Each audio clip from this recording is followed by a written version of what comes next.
This episode is brought to you by Ingredion. The Astrea allulose is a rare sugar that does not contribute to total or added sugars, contains 0.4 calories per gram, and provides functional bulking and browning in bakery products such as breads, muffins, cakes, and cookies. Astrea allulose is 70% as sweet as sugar and helps maintain moisture and texture over shelf life.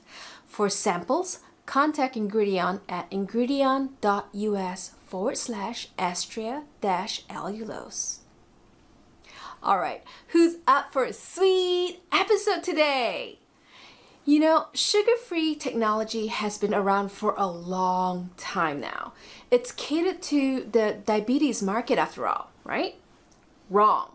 The trend we are seeing in sugar-free and sugar reduction right now is coming from the paleo, keto, Whole30 diet trends and the new legislation into reporting added sugars. If your customer is not liking that added sugar line on your nutritional facts, it's time for you to think about cutting your sugar in your formulations. So, easy, right?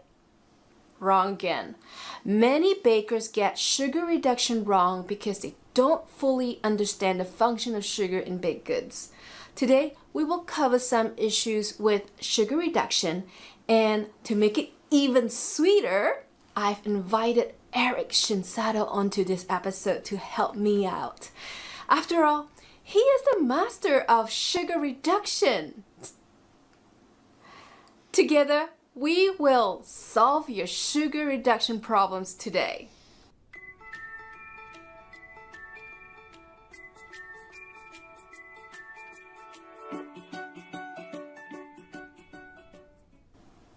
To understand how to replace sugar, we need to understand what is the function of sugar in baked goods. In bakery products, the main functions of sugar are sweetening. This is the reason why sugar is used in the first place. Sweetening is its primary function. The rest of this list covers its tertiary function. Sugar acts as a humectant. Because of its hygroscopic nature and its love affair with water, it binds to water very well, reducing water activity and improving anti-mold properties, therefore making it a shelf life enhancer. Sugar is a fabulous tenderizer, making the texture of cakes softer, shorter, and more palatable. Sugar brings flavor and color to baked goods via the Maillard and caramelization process. The absence of sugar would result in a pale-looking product for you. Together with egg whites, sugar is a fabulous foaming agent and is responsible for the airy, light, spongy texture. And as a bulking agent, it provides the volume and total solids content for your formulation. Lastly, sugar assists yeast in fermentation and results in a faster, more robust fermentation process. Now that we understand what sugar does, you should know how to replace sugar, but making sure that your replacement strategies involve those tertiary functions as well. Now, there is a new sugar replacement technology on the market called allulose. That is really interesting. I've asked Eric to explain this new technology.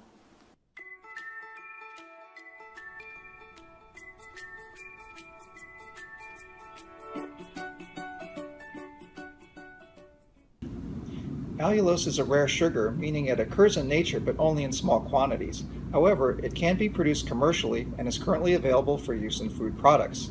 It is designed to replace sugar in food applications and can be used to do the same in baked goods.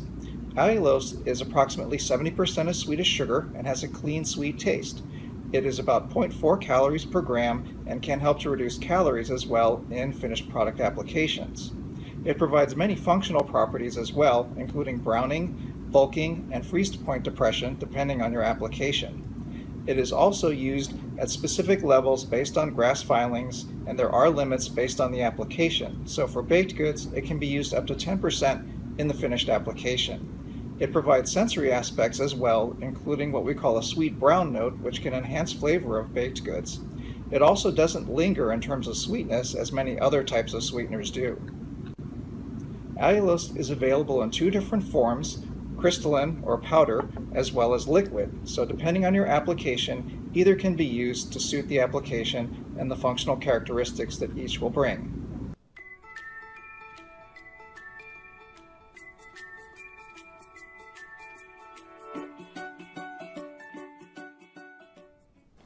Remember what I said previously that sugar acts as a humectant?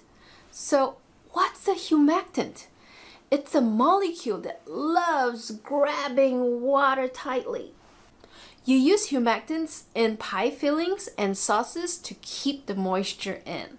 Now, because it's a water-grabbing molecule, guess what does it do? It keeps a strong hold on the water, reducing its movement and activity. Therefore, it reduces water activity. So go to our water activity page to learn more about it. What happens when you reduce water activity? You reduce the chances of molding because the mold spores would have no water to feed on. Do you get the connection now? Sugar equals reduced water activity, which then reduces molding. Therefore, when you remove sugar, water activity goes up, increasing water available for mold activity. I hope that explains why your products with less sugar molds faster than the ones that are sweeter.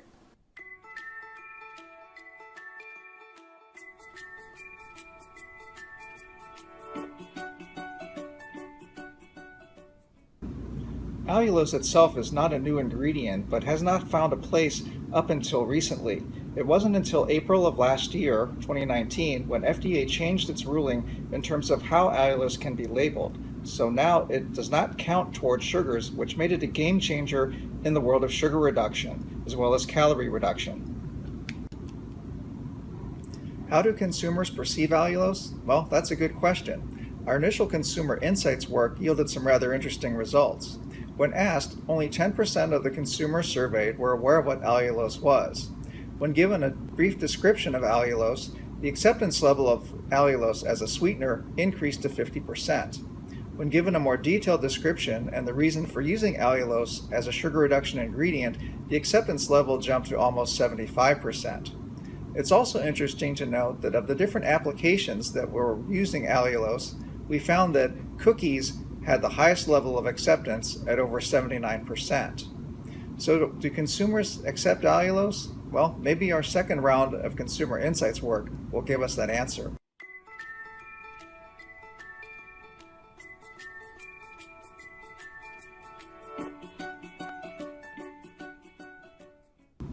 There is a browning issue in many reduced sugar and sugar-free baked goods, mainly due to the fact that the ingredients used to replace sugar can provide the bulk, but may not provide the same level of browning that sugar does.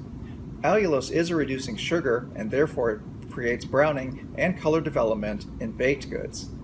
Using a basic sugar cookie recipe, we were able to reduce the amount of sugar by 25%, and as you can see, along with the sugar reduction, we were able to develop a deeper, more appealing color than the control. So when using allulose in baked goods, not only can you reduce sugar, but you can also enhance the color and make the product more visually appealing.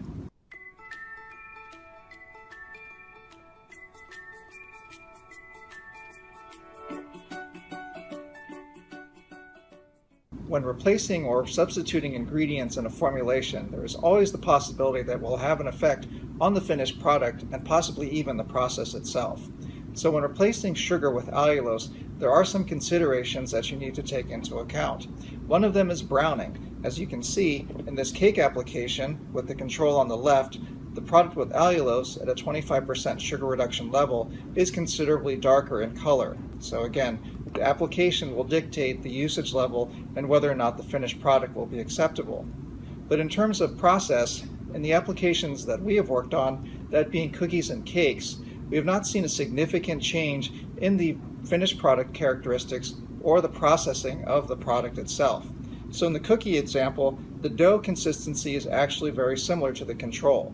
though a little bit softer, but still very close.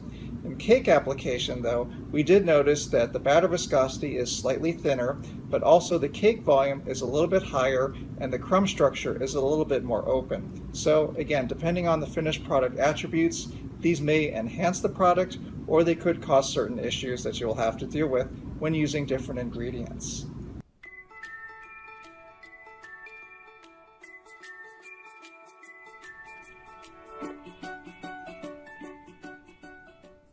When faced with the challenge of reducing sugar in baked goods, one ingredient may or may not get you to the desired sugar reduction levels that are required. Allulose is a great ingredient in that it is very low calorie and is not labeled as sugars, and is a great substitute for sugar itself. It provides the bulk and many functional properties that can be used to enhance or replace sugar in many applications. However, it is limited to only 10% in baked goods, so in most cases you'll need to replace the remaining sugar with other ingredients. We call those functional build-back components and can be comprised of several types of ingredients that can be used in combination to reduce sugar. Some of these include sugar alcohols, which are our go-to in terms of sugar reduction, but may not be label friendly. Other ingredients that have come into play are things like soluble fibers and other ingredients that provide bulk but don't count as sugars as well as calories in itself. If you need to build back sweetness, in this case, stevia products are widely used in this space. Stevia can provide the sweetness that you need, but not bring any of the off notes that are typically associated with some of the more artificial sweeteners that can be used as well. So, depending on the labeling and your consumer interest, there are a wide variety of ingredients that can be used to replace sugar. So again, it may be a combination of ingredients that will provide the solution to give you the optimum level of sugar reduction as well as the best finished product at a reduced sugar level.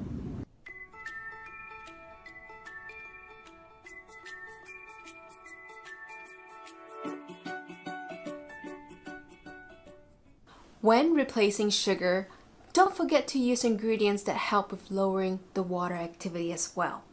As Eric mentioned, the functional build-back components of sugar alcohols and the addition of soluble fiber can help reduce water activity, both of which can be obtained from ingredient. So give them a call. The other things that you can do is to add hygroscopic ingredients like wheat protein isolates or increase your bake-outs to reduce water activity. However, these would also result in other texture problems if you're not careful. Don't forget, watch our episode on mold previously to learn about the techniques you can use to achieve a longer shelf life. Lastly, don't forget, packaging could be your key success when formulating with lower sugar formulas. Thanks for listening in today. This episode is brought to you by Ingredion. The Astrea allulose is a rare sugar that does not contribute to total or added sugars, contains 0.4 calories per gram, and provides functional bulking and browning in bakery products such as breads, muffins, cakes, and cookies. Astrea allulose is 70% as sweet as sugar and helps maintain moisture and texture over shelf life. For samples, contact Ingredion at ingredion.us/astrea-allulose. Alright, that's all for this episode of how to approach sugar reduction. If you have more questions, you can reach Ingredion at their email below. And if you need any help with your mold and shelf life issues, check out our Baker Help page. Try a one-on-one consultation with one of our experts and we will get you there. Don't forget to subscribe and like this episode and share it with your coworkers. Till the next episode, bakers, make it sweet!